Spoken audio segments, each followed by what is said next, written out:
มันการกินมันจึงเออ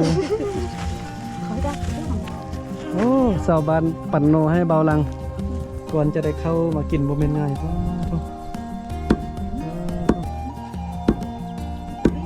เบิ่งพากันไปตักน้ำไล่บ่ในไล่บ่ขอเบิ่งได้ขอเบิ่งหน่อยนึงภาษากะมุเราจะเหมาะน้องกินตีบ่ต้มเนาะพอเท่าเนาะน้ำกินนี่เนาะน้ำนี้ไล่มาจากธรรมชาติเลยเนาะแต่ว่าน้ำก๊อกนี้จะเอาไว้ล้างถ้วยล้างบ้วงแต่ว่าน้ำที่ไล่มาจากธรรมชาตินี่ตักกินเนาะ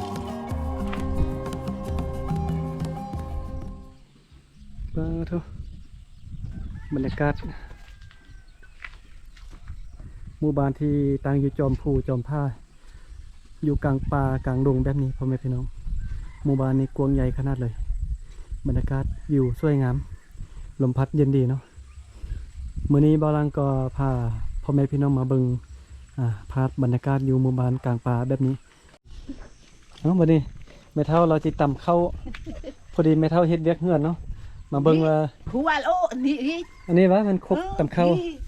อ๋อต่ำเข้าทุกมือบ่แม่เฒ่าหามนี่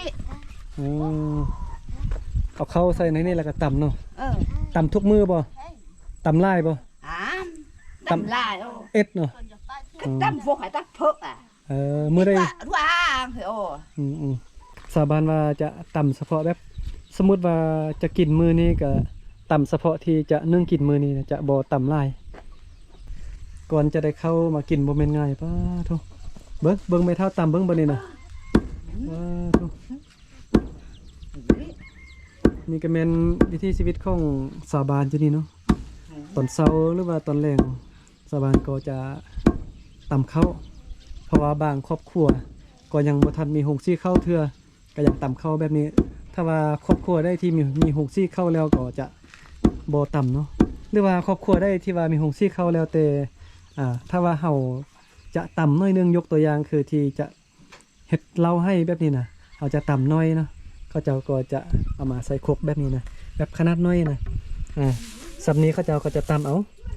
เฮ็ดเล่าให้กันหรือว่านึ่งกินน้อยนึงก็จะต่ำเอาเนาะขันไล่นี่ใส่หงซี่เข้าเต้ไม่เท่ามีหงซี่เข้าบ่มีบ่หงซี่คัดเพียงคัดมูลได้มูลปิดคนอื่นมีไม่เท่าบ่มีแต่ละมือนี่ต่ำเนาะไม่เท่ายังบ่ทันมีหงซี่เข้าเทื่อไม่เท่าว่านะแต่ละมือนี่ยังต่ำเข้าเนาะยังต่ำเข้าบ่ว่าจะน้อยหรือว่าหลายไม่เท่าก็ยังต่ำอยู่เพราะว่าไม่เท่าบ่มีหงซี่เข้าเฮือนไม่เท่าอยู่นี่เนาะอันนี้มันเฮือนนอนอันนั้นมันเฮือนครัวมีซ่องเฮือนเนาะ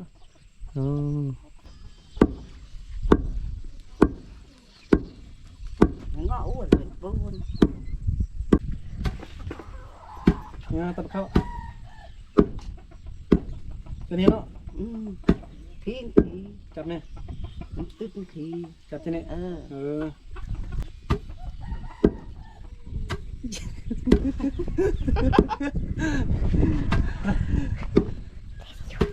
โอ้นี่อีกทางเนี่ยเป็นเนาะอีเบิ่งอีเนี่ยมันไม่เท่าต่ำคือว่าง่ายว่ะ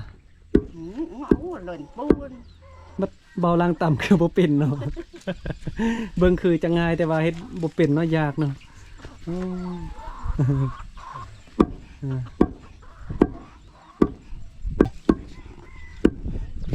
พระเท้าไปใส่มาไปตักน้ำไก่บ่อ๋อกำลังไปเด้ไปน้ำได้บ่จิไปเบิ่งบอลเจ้าตักน้ำน่ะไปเดี๋ยวนี้เด้เบอร์หนึ่งไปน้ำเด้อตักกินแล้วบ่น้ำเนี่ยกินอันนี้ก็แม่นเฮือนไม่เท่าเนาะเราตำเข้าเมื่อกี้พอเท่าจะไปตักน้ำแม่นบ่พอเท่าเดี๋ยวเข้าไปน้ำเด้อจะไปเบิ่งบอลพอเท่าตักน้ำไปใช้ไปกินว่าเป็นจังได้เป็นน้ำธรรมชาติเลยบ่เท่าน้ำธรรมชาติไก่บ่ไปนี่ไก่ปันได้บ่ไก่เนาะย่างไปลองไปเบิ่งเนาะว่าเป็นจังได้เบิ่งพากันไปตักน้ำไล่บ่ในไล่บ่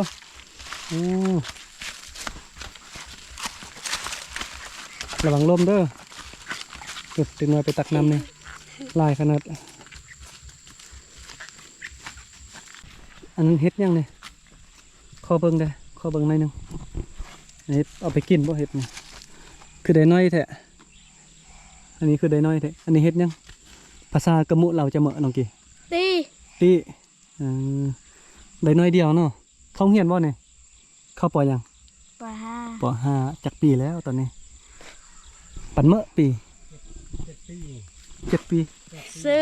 บ 10เอาอมตักน้ำอมเอือกอันนี้เด้น้ำกินเต้เอาไปกินเลยบ่ต้มเต้เอือกเลยยางระวังเด้อมื่นนี่ลมเด้ออันนี้เป็นน้องเต้เอาไปค่อยๆย่างโอ้ตอนนี้กลัวจะย่างมาฮอดบอนตักน้ำนี่ บ่แม่นง่ายพ่อเฒ่าเอ้ยเมื่อยเนาะเส้นทางลงมากันเป็นดอยสันทางกันลำบากถ้าว่าฝนตกนี่มาบ่ฮู้ว่าจะย่างมาได้หรือบ่เมื่อยขนาดเลยตอนนี้การมาฮอดบอนที่พ่อเฒ่าว่าตักน้ำไปกินได้เลยบ่นี้นะบ่ต้มเนาะพ่อเฒ่าเนาะน้ำกินนี่เนาะ บ่ต้มเลย น้ำนี้ไล่มาจากธรรมชาติเลยเนาะ อ๋อนี่เป็นน้ำที่ไล่มาจากธรรมชาติเลยเพราะถ้าว่า หลัง บ่ต้มเลย ตักเอาไปก็เอาไปกินเลยเนาะ กินเลย เอา กิน มาดิ ก่อนเด้อ ลองเบิ้งแซ่บบ่เพราะถ้าน้ำกินนี่ อืม โอ้กินแต่แท้ๆเนาะน้ำธรรมชาติ อ่า แซ่บบ่เย็นบ่ แซ่บ แซ่บ อืม โอ้เพราะถ้ามาตักทุกมือบ่น้ำเนี่ย ตักคือมือโอ้ ทุกมือเนาะเอาตอนนี้ก็ไปเบิ่งพระเท่าตักน้ำมาเมื่อกี้ก็ยางขึ้นมากลัวจะมาถึงนี้ป้าเท่าจะเมื่อยบ่ขนาดว่ายางละลายยังเมื่อยขนาดนี้เนาะคนตักน้ำนี่โอ้ใบว่าคมเมื่อยหายใจจนหอบเอาวันนี้เดี๋ยวจะย่างกลับเข้าไปในหมู่บ้านไก่บ่เฮือนนะข้างจะตะเมอะโอเคล้านไม่เท่าเต้เห็นเข้าไปตักน้ำเมื่อกี้หงขวบเนาะล้านเนาะเฮ็ดเวียกแต่น้อยอะน้อยๆก็ยังเฮ็ดเวียกเฮือนละ โอ้ป้าหลายเราโอ้ น้ำอยู่นี่ก็มีไม่เท่าคือบ่ตักอันนี้ไว้กินเลยเต้เอาเบิ้นอันนี้ไว้ใส่เนาะเนี่ยอยู่ข้างเฮือนไว้เท่านี่ก็มีน้ำก๊อกเนาะแต่ว่าน้ำก๊อกนี้จะเอาไว้ล้างถ้วยล้างบ้วงซักเครื่องไว้ใส่เนาะแต่ว่าน้ำที่ไล่มาจากธรรมชาตินี่ตักกินเนาะประมาณนี้เนาะตอนนี้ได้เวลากลับแล้วตอนนี้นะเพราะว่าหมู่บ้านนี้อยู่ไกลจากตัวเมืองกลับได้ไหมเท่าเด้อ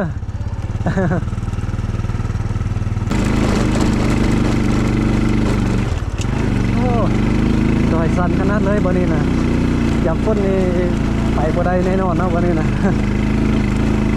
เปียกน้ำหน่อยหนึงก็ถือว่าไปบ่ได้แล้วนะจนว่าได้ใส่เล็กนึงขึ้น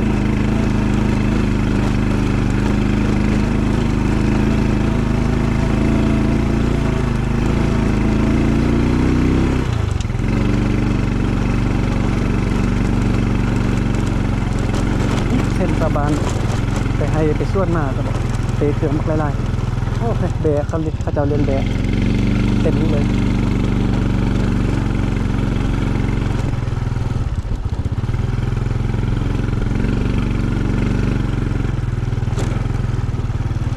สบายเลอะอย่าเมื่อ ช่าง ไปใส่มา ไปเอาโน่ ไปเอาโน่โอ้ไล่บ่ไปค่ายบ่ไปกินน่ะ ไปกิน ไปกินน่ะไก่บ่เฮือนนี่ อุ่น โอ้อยู่บ้านเมียง บ้านพุ่นลอง ผู้เราอยู่บ้านนี่เต้แต่เฮือนที่ถึงมันเต้โอ้เขาเบิ่งหน่อยหนึงเด้อเปมันเนาะนอเนาะโอ้เต็มเลย เจ้าอยากกินก็กิน โอ้แม่นไทยบ่เอาให้บ่ มันกันกินมันจึง เออ เขาได้ขึ้น สบายนั่นเนาะ ไปใส่ นี่ก็มีบ่ไหนกันเอาให้นะ เดี๋ยวอีกแกะ เอาให้บ่โอ้สาวบ้านปั่นโนให้เบาลังเอา เจ้าไป เดี๋ยว ใส่มา อยู่เมืองหุ่นมาค่อยไปถ่ายวิดีโอไปเล่นโอ้น้ำใจจากสาวบ้าน มื้อหน้าละมาไม่เด้อ โดยขับใจหลายๆโอ้แทนที่เบาลังจะมาต้อนแต่ว่าสาวบ้านเอาให้เบาลัง นี่เห็นแล้ว น้องคมบ่เนาะ คม อ๋อนี่เนาะเดี๋ยวสาบานอนอให้เบาลังเด้อนี่สาบานผู้เราเนาะโอ้ขับใจหลายๆเด้อ ใจเด้อค่อยส่ง เด้อขับใจหลายๆอ๋อสาบานนี่มีน้ำใจเนาะแบ่งเอานอคมให้เบาลังบักหลายๆน้ำใจเนาะแบ่งปันน้ำใจกัน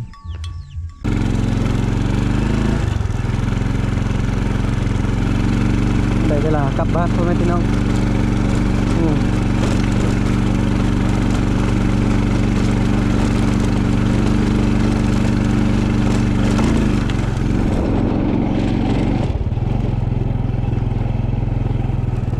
บ้านอยู่บนนี้เนาะไปทางนี้เต้เมื่อหน้าคันมามึงค่อยมาเติมเดี๋ยวของต้นของฟากมาให้ กลับกันเด้อ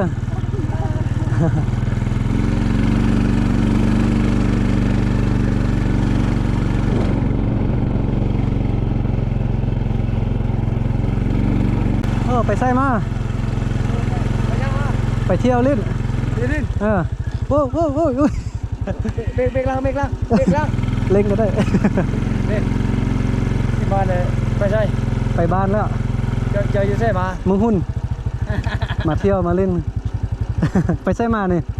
ไปสงการกันตาย เมาแล้วบ่เนี่ย กินเหล้าให้ป่ะ กินแต่มดเราให้เราเบียร์ อยู่นี่มีเหล้าให้ป่ะ มีมด มื้อหน้ามากินน้ำเด้อ